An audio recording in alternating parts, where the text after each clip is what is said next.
السلام علیکم ناظرین، آپ دیکھ رہے ہیں زی ایچ نیوز. میں ہوں ظہیر احمد. ناظرین، بڑی اہم باتیں کرنی ہیں آپ سے، جس میں عمران خان صاحب نے جو انکشاف کیا ان کو قتل کروانے کے حوالے سے جو انہوں نے بات کی ہے.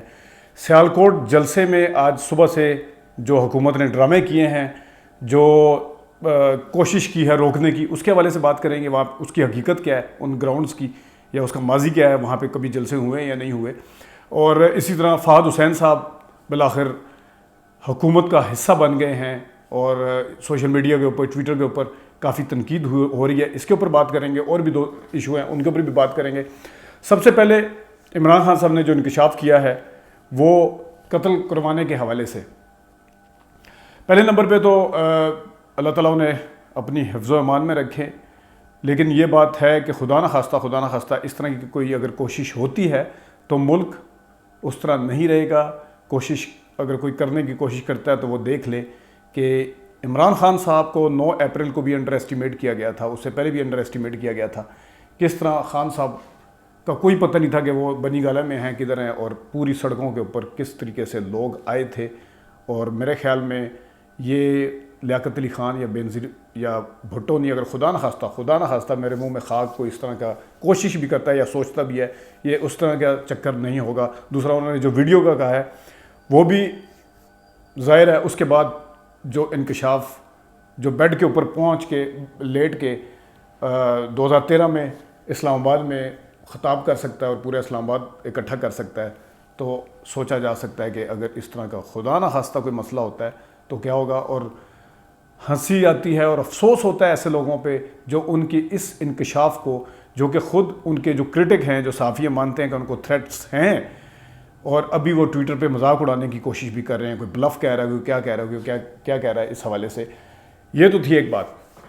دوسری بات عمران خان سے ریلیٹڈ ایک اور بات ہے جو کہ اسٹیبلشمنٹ سے ریلیٹڈ ہے. کچھ کویسچنس ہیں جو ہیں، لیکن اس سے پہلے سیالکوٹ میں جو جلسہ تھا،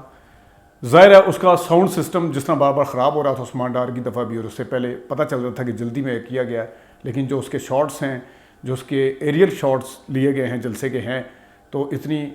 ایمرجنسی میں بھی لوگ وہاں پہ آئے، اتنی رکاوٹوں کے باوجود بھی آئے. کہا جاتا ہے کہ وہ سنگل روڈ ہے جو وہاں کو جاتا ہے، لیکن ابھی میں ایک حکومتی وزیر کا بیپر سن رہا تھا کہ چھوٹے سے گراؤنڈ میں کیا گیا، تو آپ ان کو بڑے گراؤنڈ میں کرنے سے کیوں روکا آپ نے؟ اگر آپ کہتے ہیں کہ وہ کرسچن کمیونٹی کی کوئی پراپرٹی تھی تو خود آپ لوگ وہاں پہ ورکر کنونشن کرتے رہے ہیں. 2017 میں بینظیر اپنا جو مریم نواز ہے وہ وہاں پہ آئی تھی، انہوں نے وہاں پہ افسوس کے بہانے پہ بعد میں سیاسی جلسہ کیا تھا. اور پھر وہاں کے جو رپورٹر ہیں ان سے جب میری بات ہوئی، انہوں نے کہا کہ یہ جو کمیونٹی جنہوں نے یہ بینر وغیرہ لگوائے ہیں، جن کو مریم نواز شریف صاحبہ نے بھول کے ٹویٹ کر دیا کہ ہم اقلیتی ان کے ساتھ ہیں، کہ خود ان کی پارٹی ورکر کنونشن کرتی رہی ہے، خود وہ یہاں پہ جلسے کرتی رہی ہیں 2017 میں. اب ان کو اقلیت کی جو وہ یاد آ گئی ہے. اور دوسرا جو وہاں پہ بتایا گیا کہ وہاں پہ میوزیکل شو بھی ہوئے ہیں، جو تقدس کی بات ہو رہی ہے،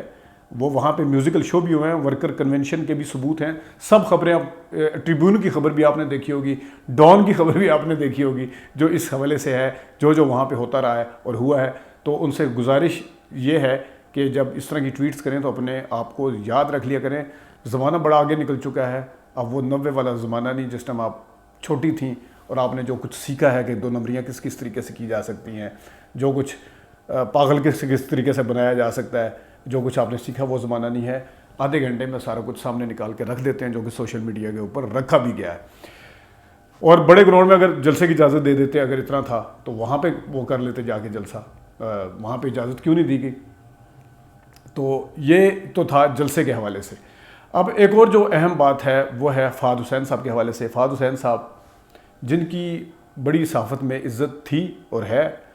لیکن انہوں نے سرکاری نوکری کو قبول کر لیا ہے. جو بڑے بڑے صحافی ہیں جن سے ہم نے بڑا کچھ سیکھا ہے، ہمارے استاد ہیں، ایک کو 2013 میں وزیر اطلاعات بننے کی آفر ہوئی تھی، انہوں نے ٹھکرائی تھی. وہ الگ بات ہے کہ دوسرے ایک اور بھی ہیں جنہوں نے وزارت اعلیٰ بھی قبول کر لی، چڑیا نے، اور بعد میں پی سی بی کے چیئرمین، اور اب بھی اتنے ایمبیشیس ہیں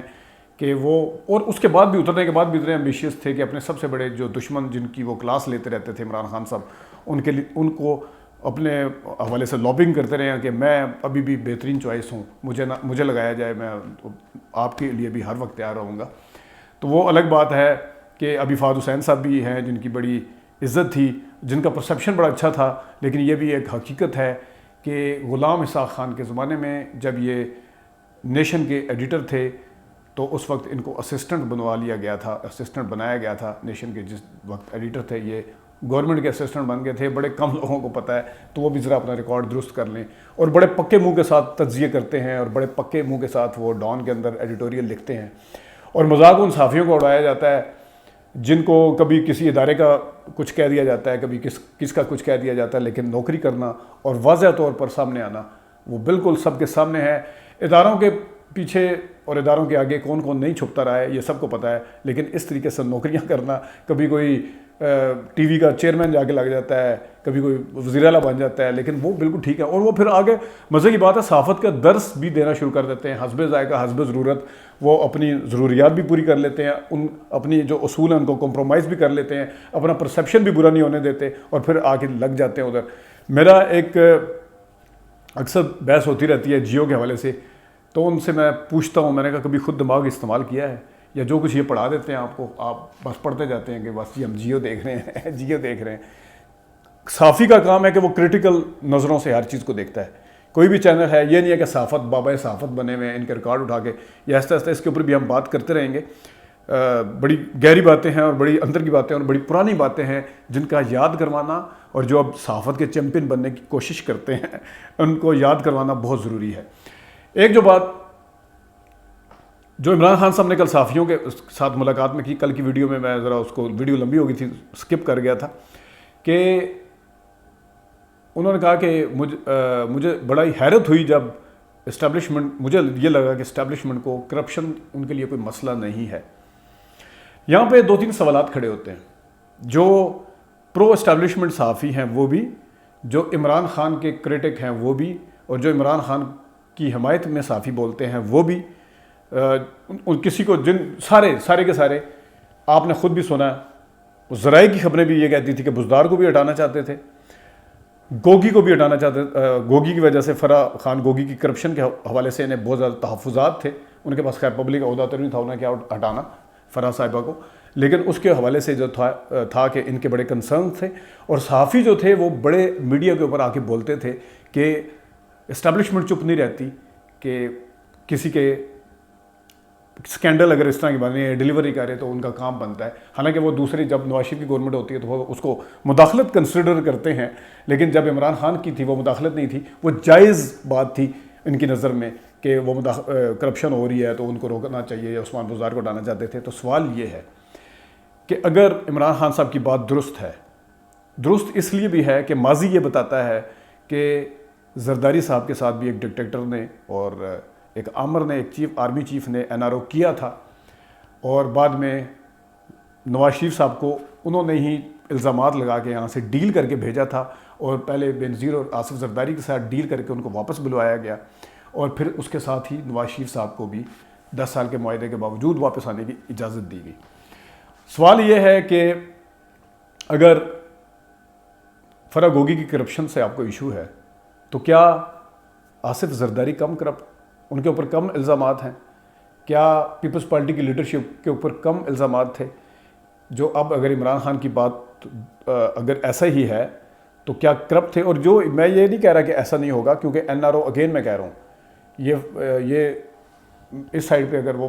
چھوٹے اس کو پکڑنا اور چھوٹے اس کے آگے اظہار کرنا اگر اس طرح کا ہے، اول تو وہ گورنمنٹ اس کے اوپر تیار ہی نہیں ہے کہ فرح صاحبہ کے کیس بھی کھولے جائیں، وہ تو تیار نہیں، کھولے جائیں، بالکل کھولنے چاہیے تاکہ پتہ چلنا چاہیے۔ تو مسئلہ یہ ہے کہ کیا ان لوگوں کو NRO کر کے نہیں بھیجا گیا؟ ابھی اگر وہ کہا جا رہا ہے، بالکل اس میں صداقت بھی ہوگی، ماضی کے ٹریک ریکارڈ کو مد نظر رکھتے ہوئے یہ صداقت ہوگی کہ انہیں ایشو نہیں ہوگا کرپشن سے، لیکن سوال ہے کہ پھر چھوٹے ان سے کیوں ایشو ہے؟ پھر سوال یہ ہے جس کے اوپر علیم خان صاحب کے اوپر اتنے زیادہ مقدمات تھے، ان کو بزدار کے بعد وزیر اعلیٰ لگانے کے لیے کس نے کہا تھا؟ یہ سب سے بڑا سوال ہے۔ تو کیا وہ ان کی کرپشن جو ہے وہ جائز سمجھی جائے گی؟ اور یہ جو آگے کہہ دیا جاتا ہے کہ اقامے پہ نکالا گیا، یہ جو جیو نے اور نون لیگ نے مل کے جو ایک بیانیہ بنایا ہوا ہے، مجھے حیرت ہوتی ہے ان آزاد صحافیوں پہ بھی جو یہ بائی کرنے کے لیے تیار ہو جاتے ہیں۔ بھاڑ میں گیا سارا اقامہ شکامے کا فیصلہ یا سپریم کورٹ کا فیصلہ، صرف ایک چیز ہے، فلیٹس کب بنائے گئے؟ 93 میں، 94 میں، 95 میں، بتایا کب گیا؟ 2006 میں بتایا گیا، 2015 میں آگے، اور کس وقت بتایا گیا؟ جس وقت یہ آشکار ہونے والا تھا، سامنے آنے والی تھی چیزیں۔ تو کیا ان کی منی ٹریل دی؟ نہیں۔ لایا کیا گیا تھا؟ قطری خط۔ ان کے پاس اس سوال کا جواب ہے کہ کس طریقے سے بنایا گیا؟ ہم کیوں اس چیز کو بائی کرنے کے لیے تیار ہو جائیں کہ یہ بالکل جائز دولت سے بنا تھا، جب آپ کے پاس سوال ہی جواب ہی نہیں دینے کے لیے؟ وہ یہاں سے کرتے کرتے کرتے کرتے ریٹائر وکلا، ریٹائر جو ججز ہیں اور جو وکلا ہیں، وہ اپنے اپنے بیانیے بیچنے کے لیے اور اپنے آپ کو بتانے کے لیے کہ ہم فار سیل ہیں، ہمیں لے لیں۔ ان میں اب کس کا نام دوں؟ جن دنوں میں انہوں نے اس کو کنٹروورشل کرنے کی کوشش کی تھی، پاناما کے فیصلے کو، اور جو پورا چینل ہے اس کا تو آپ ان کے لیڈر کا سن سکتے ہیں وہ کس طرح کہہ رہی ہے۔ میں دیکھتی ہوں اس چینل کو، اس چینل کے اوپر آپ یقین کریں گے کوئی اپنی عقل کو بھی ہاتھ مارا کریں، چھوڑے ان چینلز کو بھی جو عمران خان کا ساتھ آپ کے نزدیک دے رہے ہیں، ان کو بھی چھوڑیں، کوئی اپنی عقل کو بھی ہاتھ مارا کریں، اپنی عقل بھی استعمال کرنے کی کوشش کیا کریں۔ تو یہ کچھ باتیں ہیں جو کرنی ہیں، اور آنے والے دنوں میں ایک بڑی اہم آگے جا کے میں نے ایک بات کرنی ہے، وہ اگلی ویڈیو میں، جب جو کل بھی میں نے بتایا تھا جو متھ بنی ہوئی ہیں اس کے حوالے سے بھی بات کرنی ہے، لیکن ابھی تک کے لیے اتنی اجازت دیجیے۔ اللہ حافظ۔